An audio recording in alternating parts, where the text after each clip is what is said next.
Hello and welcome to Chapter 3 on Tourism Service Suppliers. At the end of this chapter, you should be able to describe the major tourism service suppliers, which is transportation, accommodations, F&B, attractions and entertainment, and finally the destinations.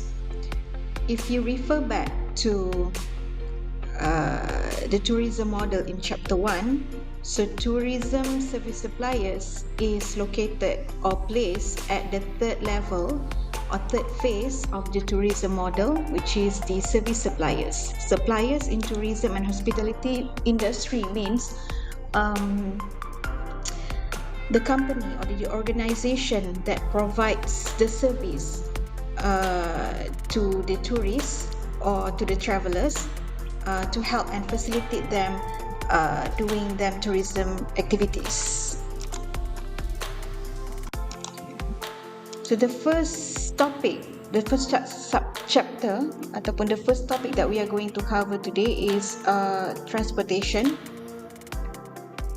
which is the intermodal transportation. So in the term intermodal actually means the involvement or the usage of many intermodal or many types of transportation in one itinerary or in one traveling activities.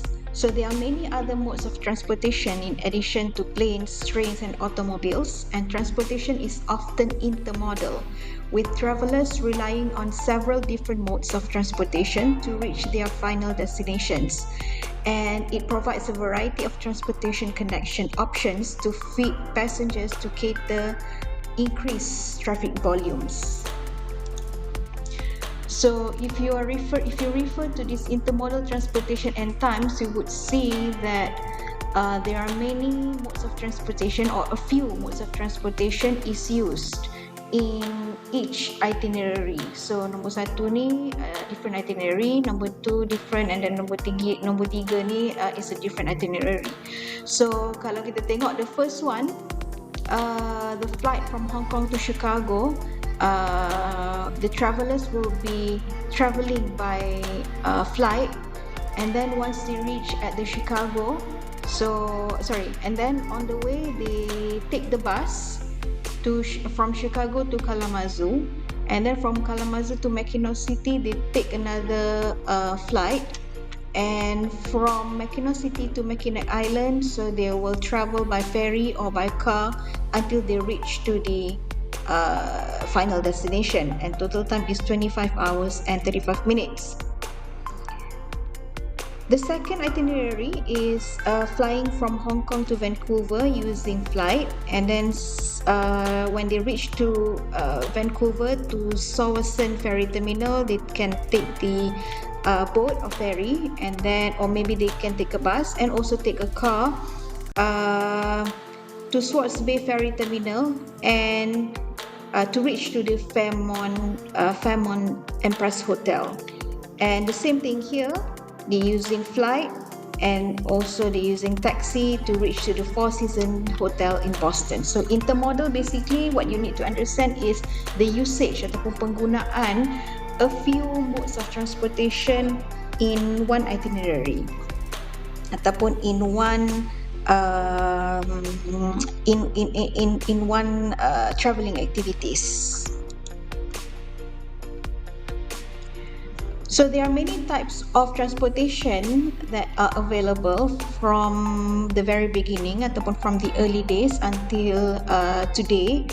The first one is plying the waves. Plying the waves means bermain ataupun meredah ombak, which is the steam powered ship. One of the transportation is the steam powered ship, which is kapal yang dikuasakan dengan kapal wap. Okay, and steam powered ship is regularly scheduled passenger service on primary water routes, and it actually originated in Europe by the Cyrus and the Great Western crossed the Atlantic. Cyrus and the Great Western is the name of the steam powered ship. Crossed the Atlantic from Ireland and Great Britain to the United States, and as compared to today's standard, their 19th and 15th day crossings were slow, so they will take actually about 19 to 15 to 19 days to cross from the Ireland, the Great Britain and Ireland to the United States. Number two is jet engine. This is the advanced technological advance ataupun a more advanced engine type for the ship, which is they use the jet engine. So transatlantic passenger traffic grew rapidly with the technological innovation of the jet engine, and the jet engine prevent the long distance point-to-point ocean crossing. So maksudnya bila ada jet engine ni ataupun dia punya kuasa ataupun dia punya power tu is more advanced than the steamship, so dia punya distance and the travelling time can be reduced daripada 15 hari kepada mungkin 1 hari sahaja ataupun mungkin 2-3 hari sahaja, so it can be reduced and save a lot of time. And the next one is ferry, which is crossing rivers, lakes or other short distance waterways. So ferry is normally used by many countries untuk short getaway ataupun short travelling. Maybe crossing the lake ataupun crossing the river ataupun crossing some parts of the sea. So ferry becomes sophisticated, offering a wide range of services like sleeping cabins, dalam tu dia ada restaurant, lounges, casinos, shops, movie theatres and childcare services. And passenger ferry routes have been designed to tie in with rail and road system to facilitate intermodal transportation. So normally dekat ferry dia ada some other transportation that link together ataupun that situated in the close proximity from where the ferry is, from the ferry port. For example, kalau you tengok di Penang ferry, so Penang Central, dia ada a few modes of transportation there. They have ferry, they have bus station, they have train station, bus station and also ferry. So meaning to say that it might be able to help the passenger, for example for the itinerary. For example, katalah orang daripada Penang Island, they want to get the train to go to Alor, so they can board on a ferry, then they can go on a ferry crossing from the island, Penang Island, to the mainland. And then once they reach at Penang Central at the mainland, they can take the train to go to Alor because it's located at the same complex. Okay, and high-speed ferries are noticeable in high-traffic tourist areas like the Bahamas, Catalina Island, Hong Kong, Tasmania, and along the Massachusetts coastline. So, for your information, ataupun if you observe, in many countries around the world, they prefer ataupun they try to come up with ferry ataupun they try to come up with the water landmark.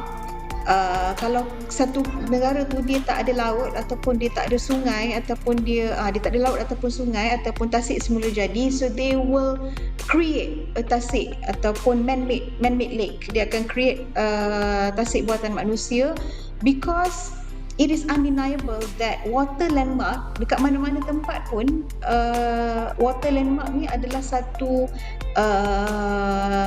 attraction that can provide tranquility, that can provide a good and attractive landmark or destination or attraction kepada turis. So that's why in many countries around the world, walaupun dia tak dikelilingi dengan laut, dia akan come up with at least with a lake untuk mencantikkan dan juga untuk sebagai tourist attraction.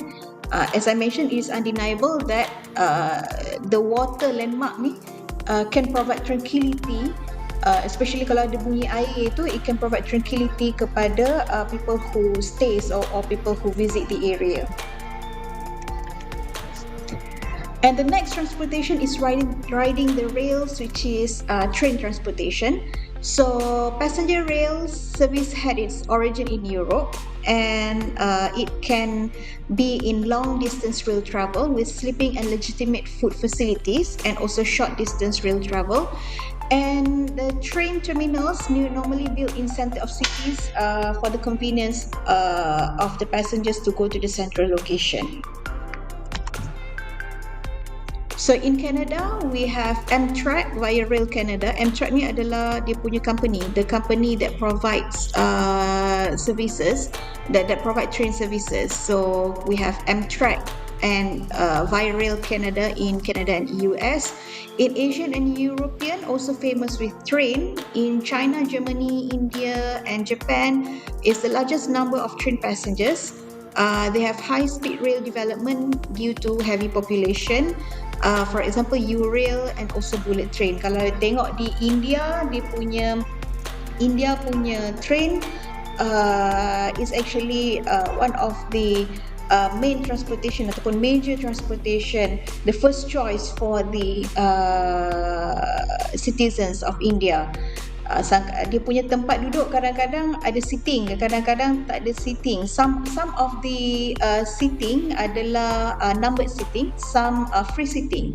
But even though if you have the numbered seating, sometimes other people will sit at your seat as well. Sebab tu dia kadang-kadang dia punya passenger sampai duduk di atas bumbung. Yang tu adalah reality in Indian rail ataupun train services. Most of the train actually serve for transporting the passengers from one point to another point, but there are also train services that provide scenic railroads, which means they focus on providing a good view for the travellers. Maksudnya dia nak travellers to go just to enjoy the view along the train route. Okay, and this is a specialty trains with particular appeal to tourists. So for example, train yang provide this kind of services adalah the Orient Express, which provides luxurious scenic trains, runs from London to Istanbul, and the Blue Train, renowned for its mystic and romanticism, travelling between Cape Town and Johannesburg, South Africa. And it also kind of historic trains which preserve for tourist enjoyment. Maksudnya dia memang preserve dia punya bahagian luar tu. Normally untuk scenic railroad ni, scenic train ni, dia akan preserve dia punya bahagian luar train.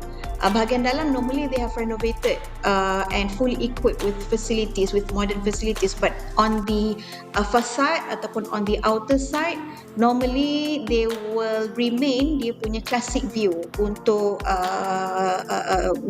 preserve the traditionalities for tourist enjoyment. And in Malaysia, we also have KTM. KTM is the company ataupun the organisation that handles all the train services around the country. And we also have the historic trains as well. Kita ada juga historic trains ni daripada KL pergi Dabong. But I heard somewhere that traditional train from KL to Dabong will be discontinued. I think in a few years from now, so you better go and check.